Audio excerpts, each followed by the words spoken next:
저 특허 무조건 무효시켜주세요. 무효만 시켜준다면 원하는 액수 다 드리겠습니다. 백지 수표를 줍니다. 이렇게 이야기를 해요. 그러면 그 특허 정보 업체에서는 어떻게 하겠어요? 몇 날, 며칠, 1년, 2년, 3년 그냥 거기에만 매진을 하는 거예요. 그러면은 그 발명은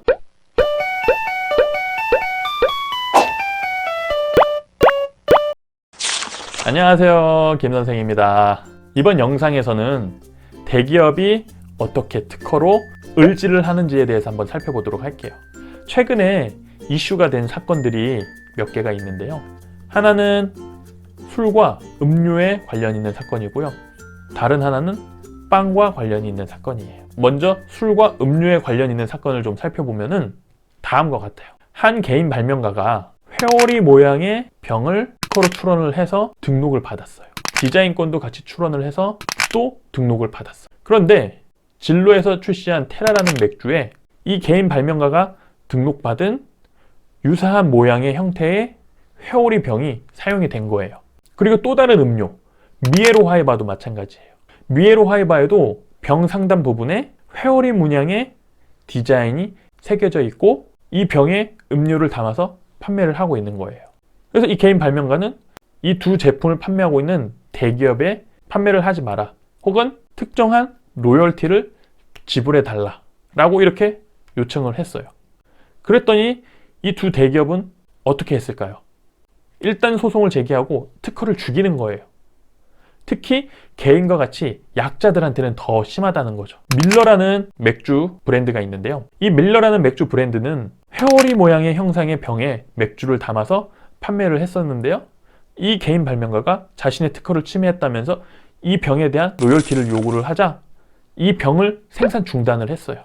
우리는 로열티를 줄 수 없으니 그냥 생산을 안 하겠습니다 라면서 이 개인 발명가의 아이디어를 존중을 해준 거죠. 하지만 우리나라는 지금 어떤 상황이냐? 네가 감히 우리한테 로열티를 받으려고 해? 네가 로열티를 받지만 않았어도 너의 특허는 그대로 보존이 되었을 텐데 아쉽구나 하면서 특허 무효심판 소송을 걸어요. 이 특허 무효심판 소송은 무엇이냐면요, 특허를 출원하게 되면 정말로 새로운 발명인지를 조사하게 되는데요. 이때 조사를 해야 하는 곳이 우리나라만 조사를 하는 게 아니고 아프리카, 미국, 유럽 이 전 모든 나라를 다 하나씩 다 뒤져야 하기 때문에 물리적으로 상당히 어려운 그러한 부분이 있어요. 실제로 이 일을 특허청에서 하게 되는데요. 우리나라는 특허청에 심사관 인력이 사실은 많이 부족해요. 그 소수의 인력을 가지고 전 세계에 있는 모든 발명들을 다 검색하고 찾아보고 뒤져본다는 것은 사실상 불가능에 가깝죠. 그렇기 때문에 특허 무효 심판이라는 제도를 두고 있어요. 이 제도는 무엇이냐면 심사관이 실수로, 사람인지라 당연히 실수를 할 수가 있죠. 실수로 찾지 못해서 등록이 된 발명의 경우 무효다라는 거를 이의 신청할 수 있는 그러한 제도인 거예요. 이거 등록되지 않았어야 하는 특허인데 잘못 등록이 되었네요 라고 이렇게 증거를 가져다가 주면은 특허청에서 그 증거를 보고 아 그러네요, 실수를 인정하고 등록됐던 특허를 취소해주는 그러한 제도인 거예요. 그런데 이 제도가 대기업에게는 악용이 되고 있다는 거예요. 이 제도가 우리같이 영세한 개인 발명가들한테는 굉장히 을질하기 좋은 그러한 제도예요. 실제로 우리나라에서 출원이 되는 특허들을 살펴보면은 10건이 등록이 되었어요. 그리고 그 10건에 특허 무효 심판 소송을 제기를 하면은 5건의 특허가 실수로 등록이 되었다면서 취소가 돼요. 그 이유는 앞에서도 설명드린 것처럼 심사관이 전부 다 찾아서 비교하기는 어렵기 때문이죠. 우리나라에는 이러한 특허 정보를 조사해주는 그러한 업체들이 몇 개가 있어요. 우스갯소리로 있는 이야기이긴 한데 대기업은 이런 업체를 찾아가서 저 특허 무조건 무효시켜주세요. 무효만 시켜준다면 원하는 액수 다 드리겠습니다. 백지 수표를 줍니다. 이렇게 이야기를 해요. 그러면 그 특허 정보 업체에서는 어떻게 하겠어요? 모든 거 다 뒤로 하고 아프리카, 동남아시아, 시베리아, 남극, 북극 모든 곳에 출원된 발명이라든지 카탈로그라든지 다 뒤지는 거예요. 몇 날, 며칠, 1년, 2년, 3년 그냥 거기에만 매진을 하는 거예요. 그러다 보면은 비슷한 게 한 개가 나올 수밖에 없어요. 그럼 그걸 가지고 대기업에서는 특허 심판 소송을 제기를 하죠. 그러면은 그 발명은 취소가 되는 거예요. 저는 이 특허 무효 심판 제도를 부정하는 게 아니에요. 대기업이 개인을 대상으로 이렇게 무효소송을 한다라는 거는 강자가 약자에게 힘을 함부로 휘두르는 것 같아서 보기가 안 좋기 때문에 제가 이렇게 말씀을 드리는 거예요. 이게 기업 대 기업이 서로 이렇게 분쟁을 한다면 정말로 좋죠. 서로 발전도 하고, 그리고 잘못 등록이 된 거면 취소해 주는 게 당연한 거예요. 하지만 대기업이 개인을 대상으로, 시장 규모도 작은 이 개인 발명가의 영역을 대기업이 나서서 죽이는 게 보기 불편하기 때문에 이렇게 말씀을 드리는 거예요. 대기업 입장에서 정당하게 로열티를 지불을 하고 이용을 하고 서로 상생을 하면 얼마나 좋아요. 그런데 그게 아니에요. 우리나라의 경우는 무조건 소송을 걸고 보자, 이러한 심보인 거죠. 앞서서 밀러라는 그러한 브랜드의 경우는 그 병을 그냥 생산 중단을 했어요. 즉 개인 발명가의 아이디어도 존중을 하고 심사관의 등록도 인정을 한다라는 거죠. 하지만 우리나라는 그렇지 않아요. 일단 소송을 제기하고 특허를 죽이는 거예요. 특히 개인과 같이 약자들한테는 더 심하다는 거죠. 뿐만 아니라 빵에서도 한번 이러한 사건이 있었는데, 한 영세한 제과점에서 만드는 그러한 빵이 하나 있었어요. 어느 날 이렇게 교황이 우리나라에 방문을 했는데요. 영세한 업체의 빵을 교황한테 제공을 한 거예요. 그랬더니 이 빵이 굉장히 유명해지면서 막 팔려요. 여기저기 막 팔리자 파리바게트에서 그와 유사한 빵을 바로 만들어서 출시를 한 거예요. 그러자 이 영세한 업체는 자신들이 특허 등록해서 만든 빵이다, 이 빵과 동일한 유사한 빵의 판매를 취소해달라, 아니면 로열티를 달라, 이렇게 요구를 했어요. 그러자 파리바게트에서는 어떻게 했을까요? 아니다, 난 줄 수 없다, 너의 특허는 잘못 등록된 거다 하면서 바로 어떻게 했을까요? 특허 무효 심판 소송을 제기를 합니다. 그런데 다행히도 이 사건에 모 국회의원이 개입을 해요. 이렇게 영세한 업체인데, 개인 업체인데 이렇게 좀 상생을 하자, 그러면서 중재에 나서게 됩니다. 그 결과 어떻게 됐냐? 파리바게트에서 이 특허 무효 심판 소송을 취하를 해요. 취소를 해서 이 개인 발명가의 특허는 그대로 보호가 되고 지금 그 빵이 잘 계속 팔리고 있어요. 그러면서 서로 이렇게 지금 잘 상생하고 있는데요.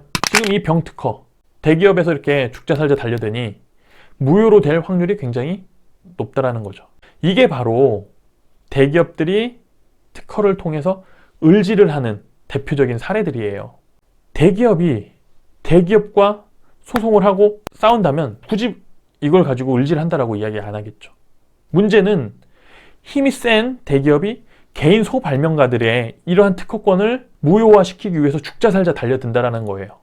강자가 약자에게 이렇게 힘을 휘두르는 걸 보면 보기가 안 좋다라는 거죠. 반대로 좋은 사례들도 있어요. 어떤 사례들이냐면 바디프렌드라는 안마 회사 아시죠? 이 바디프렌드는 우리나라 회사예요. 그런데 이 안마 의자 시장을 일본이 모두 다 독점을 하고 있었어요. 그런데 이 바디프렌드라는 회사가 등장을 하면서 완전히 판세가 지금 뒤바뀌고 있는데요.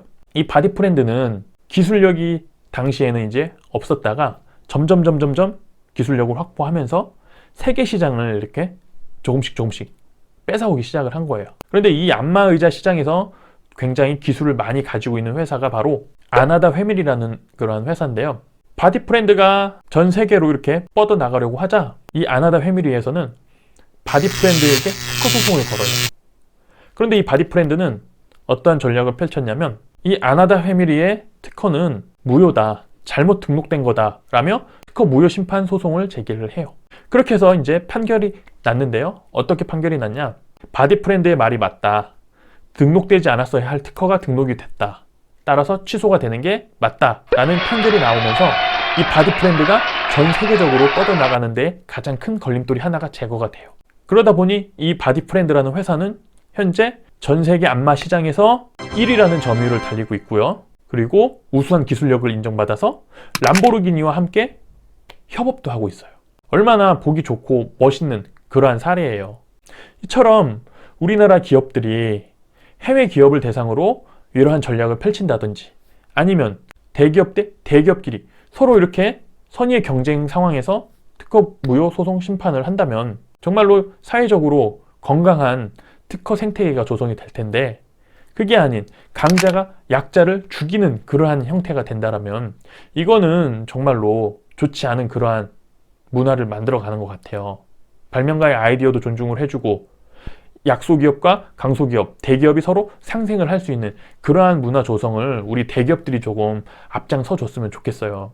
로열티 줄 거 있으면 로열티도 주고, 혹시나 해외에서 우리나라 약소기업들에게 이런 특허 무효 소송이 왔을 때 자문도 해주고 상담도 해주고 지원도 해준다면 얼마나 좋은 그러한 기업 문화가 만들어질 수 있을까요?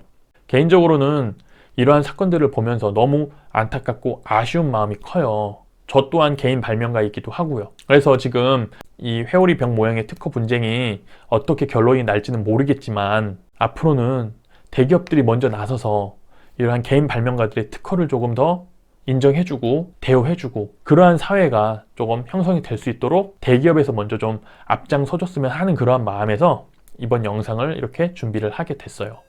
그러면 다음 영상에서 더 좋은 내용으로 다시 또 찾아뵙도록 하겠습니다. 끝까지 시청해주셔서 감사합니다.